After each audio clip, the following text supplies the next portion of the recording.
Board में इसमें से कोई ना कोई एग्जांपल आएगा, ठीक है। और टॉपिक है एक्सप्रेसिंग चॉइस। इसमें जो वर्ड होते हैं ना, वर्ड्स, वो हमें पहले पता होना चाहिए। तो वर्ड्स में बच्चों वुड रैदर का यूज होता है, ये ध्यान रखिएगा, वुड रैदर। अगर आपको ये समझना है कि इसका उपयोग कब और कैसे होता है वाक्य में, तो हम लिख सकते हैं कि जब कोई व्यक्ति अपना कोई कार्य करने के लिए अपना कोई कार्य करने के लिए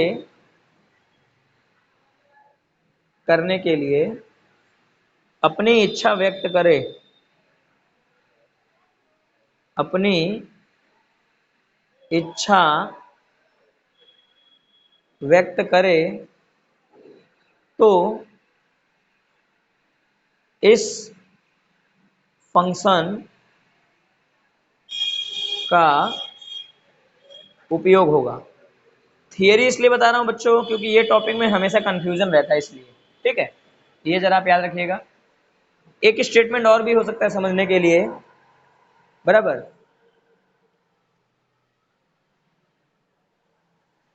जैसे कि मुख्य रूप से इसका उपयोग कब होता है कि जब कोई व्यक्ति जो है कोई अपना इंपॉर्टेंट काम, ठीक है, कर रहा हो, लेकिन उससे उसे कोई संतोष ना मिल रहा हो, तो उसके विकल्प में जो वो कुछ कर सकता हो, तो वो उस प्रकार के सेंटेंस में इसका उपयोग होता है, ठीक है। तो वो भी लिख देता हूं कि इस फंक्शन का खास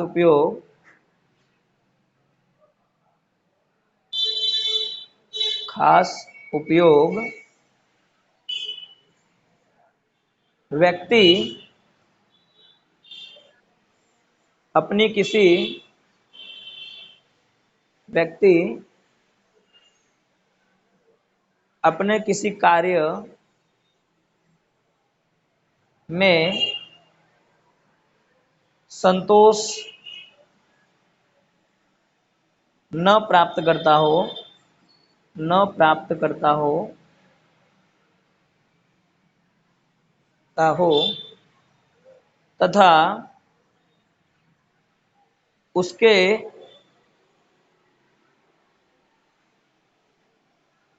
विकल्प में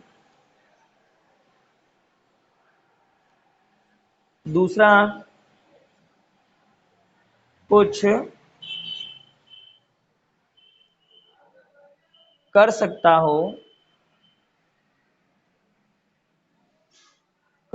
हो, ऐसी इच्छा को दर्शाने के लिए, ऐसी इच्छा को दर्शाने के लिए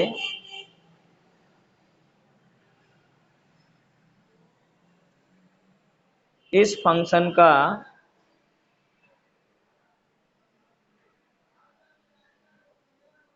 उपयोग होता है, उपयोग होता है, ठीक है बच्चों। ये हो इसे खास नियम हो गए, ठीक है। वुड रेदर आता है, ध्यान रखिएगा आप, ठीक है। अब इसके लिए एक सिंपल सी बात है, फॉर्मेट आप याद रख लें, बहुत बड़ा फॉर्मेट नहीं होता इसका, ठीक है। सबसे पहले आपके वाक्य की शुरुआत होगी सब्जेक्ट से, उसके तुरंत बाद आपको लेना है वुड, वुड के साथ में ही आएगा रेदर, ठीक है।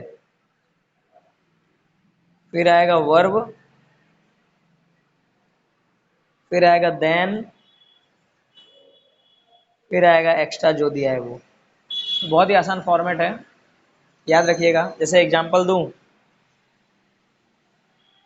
मैंने बोला आई वुड रेदर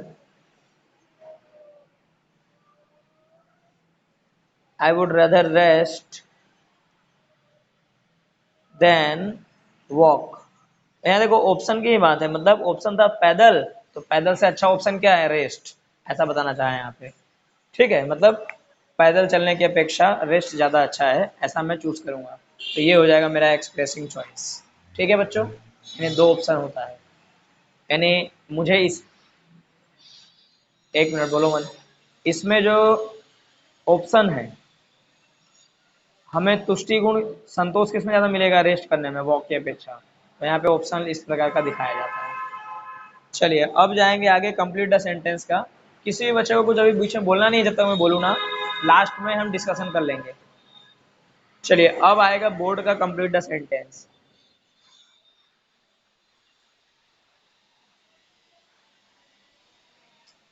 अरे यार तुम लोग है ना, तो पहले ये चलने तो मैं वापस करता हूँ। लिसन, काम डाउन, ध्यान दो। Complete the sentence,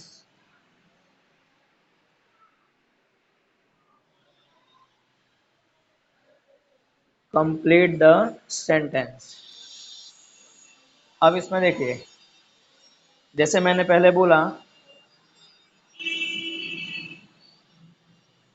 I am tired,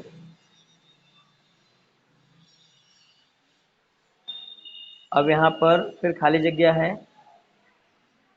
उसके बाद भी खाली जगह है, और यहाँ ब्रैकेट में लिखा होगा एक्सप्रेसिंग चॉइस। तो मैं थका हूँ ऐसा मैं बोलता हूँ, ठीक है। तो मैं बोल सकता हूँ इस तरीके से कि मुझे रेस्ट करना चाहिए यहाँ वहाँ घूमने की अपेक्षा, ठीक है। तो ये होगा मेरा चॉइस। हम आगे बना सकते हैं, I would rather, I would rather rest than walk here and there. ये एक कंप्लीट सेंटेंस होता है आपका इस नियम से। एग्जाम्पल नंबर 2, जैसे मानो लिखा है नयन इज सिक, नयन बीमार है। तो इसके लिए हम जो भी सलाह दें, इसको सलाह मतलब हम इसके लिए कुछ चॉइस दिखाएंगे। तो हम बोल सकते हैं कि उसे डॉक्टर से जाके मिलना चाहिए, बेड पे पड़े रहने से अच्छा है ना। तो हम लिख सकते हैं Nayan is sick, he would rather, he would rather consult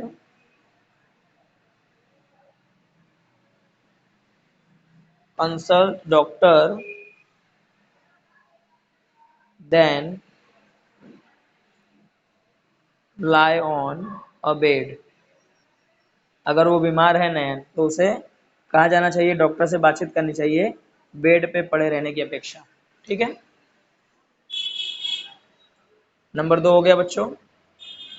अब नंबर 3, जैसे मान लो लिखा हुआ है रवीना वुड, अब यहाँ देखो यहाँ पे दे ही दिया है, रवीना वुड रेदर, खाली जगह, अब रेदर दिया है, यानी वर्ब लेके सीधा जोड़ देना है आपको। तो अब लिख सकते हो रवीना वुड रेदर, अब कोई भी वर्ब ले लो, ज्वाइन आर्मी, मतलब रवीना को आर्मी ज्वाइन करना है, ऐसा करके इसमें डायरेक्ट ऑप्शन दिया है, मतलब इसमें चूज करने की कोई जरूरत ही नहीं पड़ी, फिक्स एग्जाम्पल। ठीक है, ये हुए नंबर 3। अब नंबर 4 देख लीजिए, जैसे मान लीजिए लिखा है अमित वुड, फिर यहाँ पे एक ब्लैंक दिया है बच्चों, ठीक है। तो यहाँ पे आप कोई भी एग्जांपल लिख दो एक्सप्रेसिंग चॉइस के हिसाब से, तो आप लिख दो ऐसा, Amit would rather meet me meet me than leave the office. यहाँ पे क्या बताया गया है, कि जो अमित है, Amit would rather meet me than leave the office. मतलब ऑफिस जो छोड़ा है, ठीक है, उससे उसकी अपेक्षा उसे मुझसे मिलना था, तो ये एक उसके पास ऑप्शन बनता। ठीक, तो यहाँ पे बच्चों 4 एग्जाम्पल आपके कंप्लीट हुए। तो इसमें हम 4 ही एग्जाम्पल रखेंगे, इसको आप लिख लीजिएगा अच्छी तरीके से, ठीक है। यहाँ पे हमारा ये जो कॉन्सेप्ट है एक्सप्रेसिंग चॉइस का है पूरा होता है, ठीक है। चलिए आगे की चर्चा अभी नए टॉपिक में करेंगे।